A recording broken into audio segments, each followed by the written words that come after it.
Exterior renovations don't fail randomly. They fail in predictable places.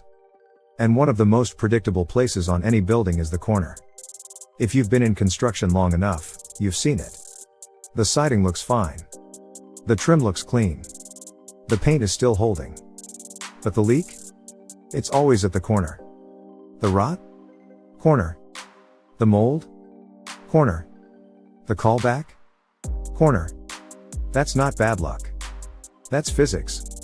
Corners take more punishment than any other part of the building envelope.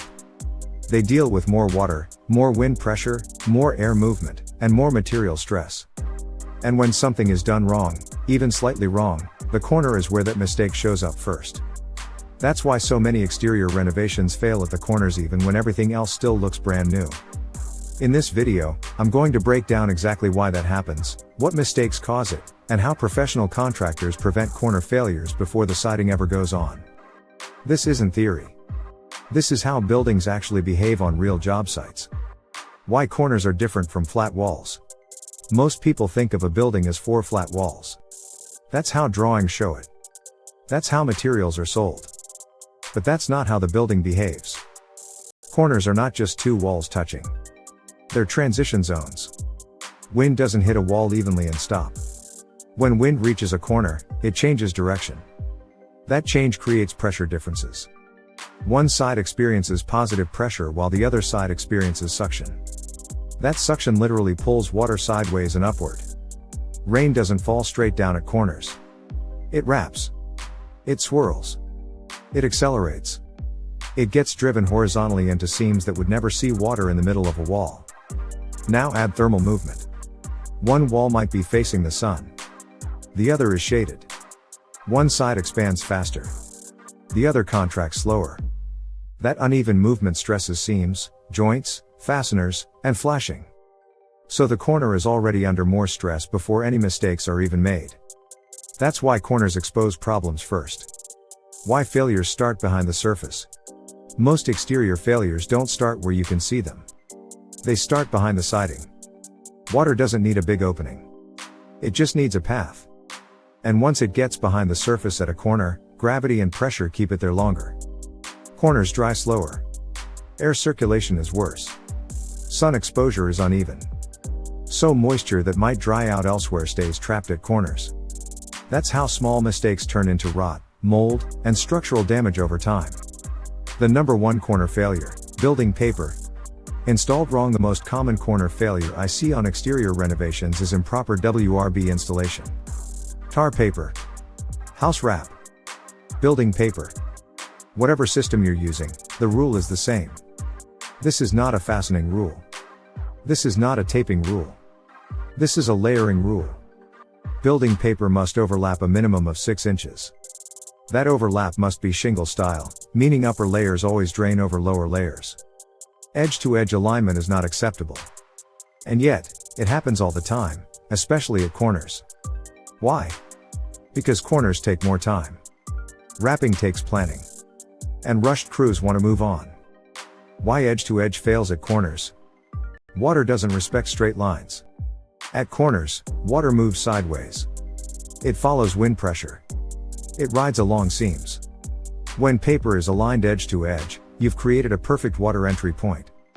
Once water gets behind the WRB at a corner, the system has already failed. Siding doesn't stop water. Trim doesn't stop water.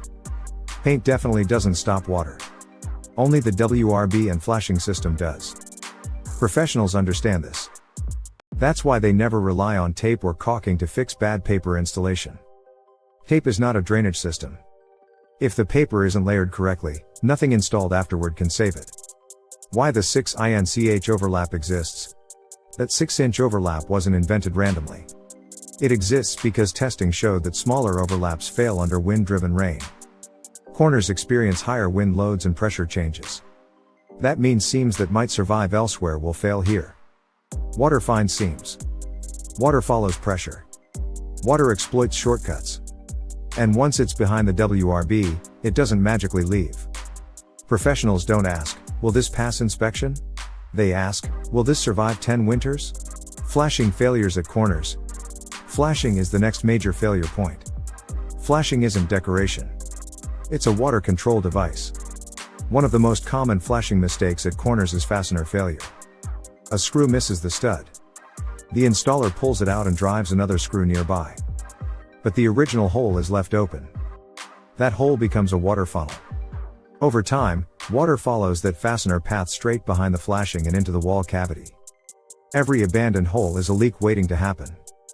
Professionals seal abandoned penetrations because they know water doesn't need much, just time. Incorrect flashing laps. Another common failure is flashing lap the wrong way.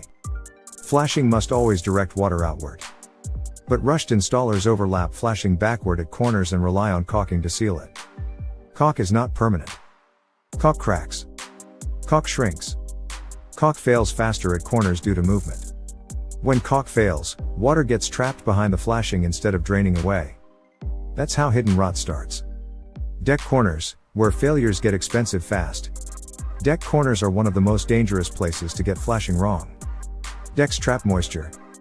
They dry slowly. And they often attach directly to the structure. When deck corner flashing leaks, water attacks joists, beams, and ledger connections first. Once a deck corner starts failing, the damage spreads rapidly. What started as a flashing detail becomes a structural repair. I've seen entire decks replaced because of one bad corner detail. Building corners and structural consequences. At building corners, the risk can be even higher. Corners often carry structural loads. Columns. Posts. Shear connections. Moisture at these points causes long-term decay. That decay leads to movement. That movement creates cracks. And those cracks let in more water. It's a cycle. Corners don't forgive mistakes, they amplify them. Wrong sequencing breaks the system. Another major cause of corner failure is sequencing. Flashing and WRB are not separate systems. They work together. But on rush jobs, flashing is installed first and paper is cut around it afterward. That breaks the drainage plane.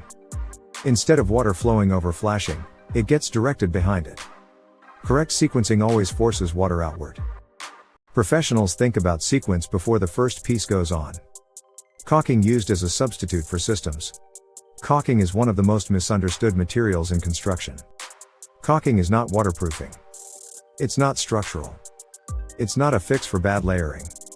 At corners, movement causes caulk to fail faster than anywhere else. When caulk is used to compensate for poor WRB or flashing, failure is guaranteed. Caulk is a backup, not a primary defense. Fastener movement and nail holes. Corners move more than flat walls. That movement causes nails and screws to loosen over time. When fastener holes aren't sealed properly, water enters slowly and consistently. Paint is not waterproofing. Primer is not a seal. Professionals seal penetrations because they understand how water behaves long term. Trim failures at corners. Trim fails faster at corners because stress is concentrated there. Wood trim splits when not back primed. PVC trim cracks when installed too tight. Fiber cement fractures when over fastened. Once trim cracks, water follows the crack behind the surface. Corners magnify every material mistake. Why these failures keep happening? Corner failures almost never come from one mistake. They come from stacked shortcuts. Bad paper overlap. Poor flashing. Open fastener holes. Over-reliance on caulk. No allowance for movement. Corners expose all of it. How professional contractors prevent corner failures. Professionals don't assume corners are fine. They verify. They wrap corners continuously. They overlap WRB properly. They integrate flashing correctly. They seal penetrations. They allow materials to move. They inspect corners before finishes go on. Corners are built intentionally, not cosmetically. Final thought. Exterior renovations don't fail because of bad luck. They fail because systems are ignored. Corners are where water, movement, and workmanship meet. If you respect layering and sequencing, corners last decades. If you rush it, corners fail fast. Subscribe for more real construction problems and real solutions, from the Contractor CEO.